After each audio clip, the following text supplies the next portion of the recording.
Hello, dear friends, and welcome to our podcast dedicated to sight reading through the lens of the historically informed performance practice. My name is Andrea Blåsmo-Falnes. This episode is recorded in Norway, in Trondheim, where I'm doing an opera production at the Early Music Festival. And today I have a special guest, and we are reading some Telemann sonatas. We are actually reading only one sonata today, an A minor sonata. Could you please introduce yourself? My name is Andrea. I play the cello. I live here in Trondheim. It's very nice to have you on the episode, and we are actually involved together in this opera production where you play the basso continuo part. And yeah, it's a lot of fun, I think, to do this CD recording. Could you tell about yourself a little bit more? Because I saw on your Facebook that you were studying photojournalism. Did it happen before you studied music or after that? So how do you combine those two professions in your life? Yeah, I grew up with the parents also playing music. So I have always been playing and of course studied and been working as a freelance for some years. The photography has also been kind of my a big interest for many years. And then I just found this course called photojournalism, which I thought looked very interesting, and I applied and I was admitted. So now I have been working as a photojournalist in a local newspaper for some years, and it's very nice to have something creative other than music. There's a lot of freedom in the way I can express myself through photography, but it's also a bit different from music. Wow, that's great. Yes, and maybe we could also talk about your last post. Yeah, maybe you could share your experience, because I think it's really important also to help the society to be aware and more sensitive and attentive to this kind of questions and to pay more attention, because I think, yeah, we should just constantly try to educate ourselves in this regard, in this field. So could you please share your experience? Yeah, my last post on Facebook was me coming out as transgender. I changed my name to Andrea. I changed my pronouns to she. And yeah, this has been, how do you say, in the front of my head for the last years. For how many years? Yes, almost 2 years, I think, in the front of my head. But before that, I kind of felt that something was wrong without really knowing what. So I also think that me starting this photojournalism education was kind of just restless and search for yourself. Search for something. Yeah. And I'm happy I did that education. But now it's when I understood that who I am, felt very good. Everything clicked in place. New name, new pronouns. I dress differently. You are dressed amazingly. I really love your style. Thank you. How did people react, and especially in the classical music field? Because I think still this field of music is traditional in a way, and maybe it's not easy to work with. Well, my experience so far is very positive. Of course, before coming out, I was very afraid of what people would think and how people would treat me. So far, I've gotten so many positive comments and closer friendships, and actually only positive. That's amazing, because I can imagine that, for instance, in my country, that is not so tolerant as Norway or European countries in general. That could be a problem. Norway is in general a very open country, so I think most people are just very happy to people to be themselves. Of course, there are some people that maybe that are more old-fashioned, or you could say old-fashioned, but they don't need to be old to be old-fashioned. There's also young people being old-fashioned, in the sense that they believe that the gender you are assigned at birth is the one you cannot change anything. You are not allowed to. You're not allowed. Yeah. But now for me it has been kind of a very important step to find myself and my identity.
I would also ask for an advice from you for the people who maybe did not have so much experience with communication to a transgender person. Yeah, sometimes people are just not aware how to address to a person. Would it be just better to ask directly, or how would you prefer to be communicated? The best thing is to ask for their names, and if you are unsure, pronouns also. It's nice if people ask about that, because for me it's very important that people use the right. Yes, it is very important, of course. Yeah, from the feedback I have gotten now lately, some people are just only positive, very excited, but I also have some friends that accept it 100%, but they say to me that it will take some time to get used to. Yeah, that I can understand that it takes some time to get used to a new name and new style. And I even watched a video on YouTube. I think that some parents of transgender people, they were really having some hard time going through the process of getting used to. So I think it takes time, and that's interesting in general how our brain works in this regard. Let's say. Do you have some friends that are also transgender, or? I met people through photography that are trans, which I have photographed and spoken to. Mm-hmm. But Google is a good friend in this. Yes, I was also, I'm always feeling a bit nervous about the terminology because I'm not so good at terminology. It's also important to educate people to read about this.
Yay! Oh.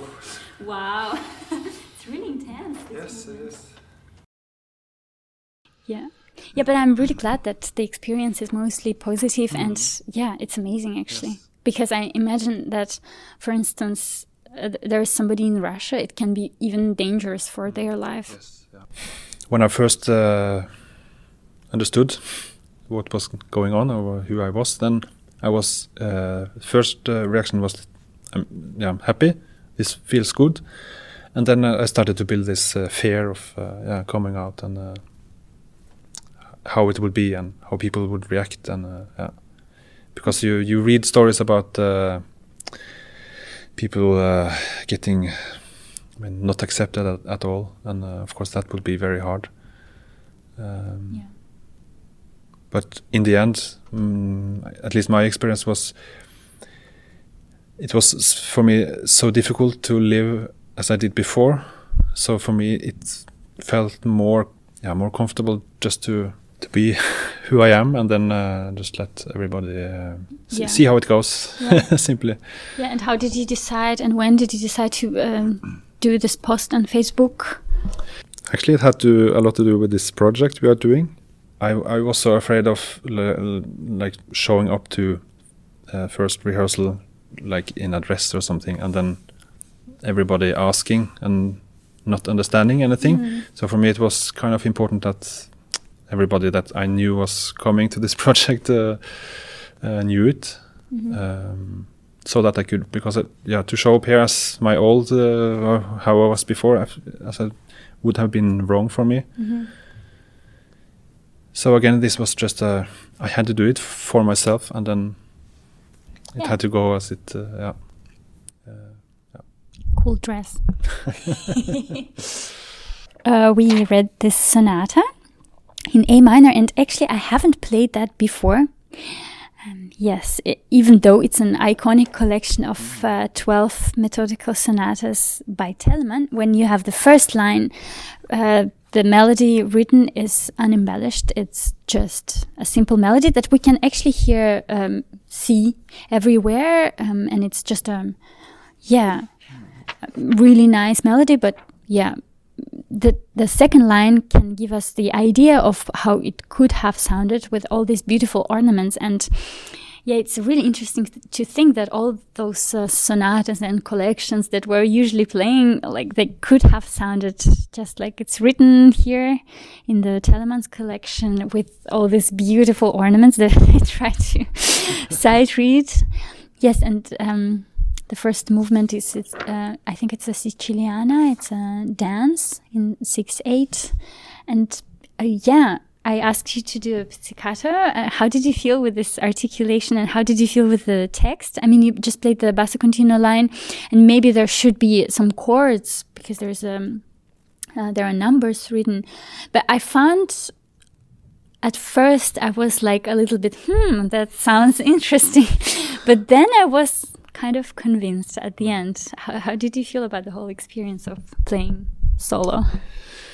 Maybe there were some unexpected things or harmonies that you were like, wow. Yeah, as a bass player, it's I mean, the first line is really simple, so there's nothing to practice. So I would say that I sight read a lot. The first time is the most magical one, because you're so in love with the music, and you react, and everything is so vivid, and all the colors are coming to you for the first time. And then the second time you think, yes, it will be great this time. And then you feel more relaxed. And actually, I think that's when I make the most mistakes.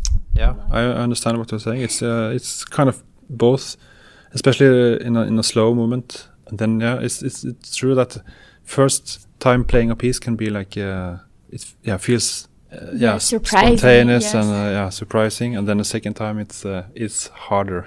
That's true. More responsibility. Kind of find the music.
Yes, so this the third movement that we played, it's a very sweet, nice minuet. It reminds me actually of a minuet from Sonata by Bach in C major. I mean, it's not very similar to that, but the vibe, the mood is it's also in C major. And Telemann just gives us the character of that. That means in English, wavy. So some kind of sweet waves are coming to us after this A minor storm. Yeah. And for some reason, I was somehow lost in the harmonical structure there. Yes, exactly. I felt relaxed. I felt, oh, it's in C major and so nice. Looks simple and I can relax. But yes, actually we had to start over again. And yeah. And the last movement was actually really fun. And we had this middle part in a very spontaneous one in A major. Yes, a little moment of, how do you call it, of the organ point. It's like this instrument. How do you call it? Oh my God, I forgot. The hornpipe. Or bagpipe? Is that yeah, bagpipe. Yeah. Yes, exactly. Scottish. Yes. Instrument. Yes. It's very folk music like. Yeah.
But that's also clearly a folk dance, and somehow. But I really love this chromatic motions in the. Also, the bass line is quite.